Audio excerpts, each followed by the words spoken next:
képp koo xam ne bëgg nañoo topp bu abonné ci chaîne bii rek di Mbacke Kadior TV luñ dugaliti dana ko am en exclusivité. bismil ilaahi yanmulu aa'i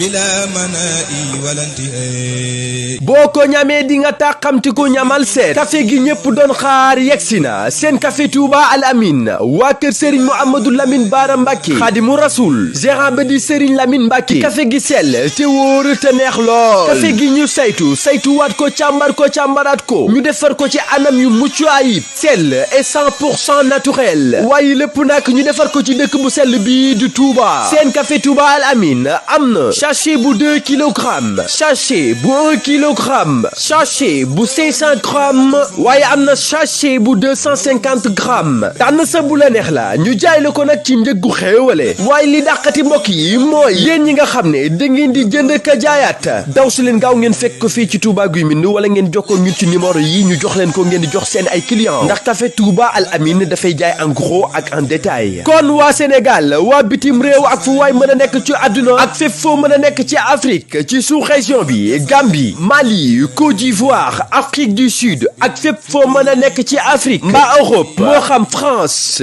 Italie Allemagne wala fépp foo mën a nekk ci Amérique mbaa Asie boo leen jokkoo ak ñun ci suñu ay numéro ñu jox leen seen ay commande inchallah seen café Touba Al Amin waa kër Serigne Mouhamadou Lamine Bara Mbacke Khadimu Rasoul ngeen mën leen a fekk fii ci Touba Guy Mbind wala ngeen mën ñu jot ci suñu ay numéro commercial 77 632 30 30 wala 77 032 30 30 wala 76 632 30 30 kon daw si leen gaaw ngeen fekk ñu fii ci Touba Guy Mbind ngeen def seen ay commande seen café Touba Al Amin seen jaaxle jeex na. habli tilaawa ma al xalaawaat habli diraaya la dal adaa.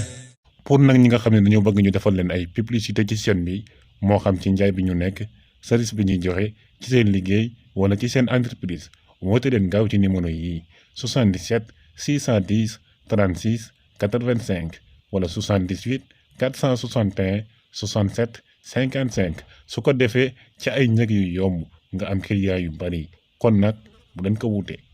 asalaamaaleykum mbokk yi yéen ñi nga xam ne yéen a baaxoo ànd ak seen bii di Mbacke Kadior TV à partir d'aujourd'hui gën nañ koo yaatal ci YouTube bi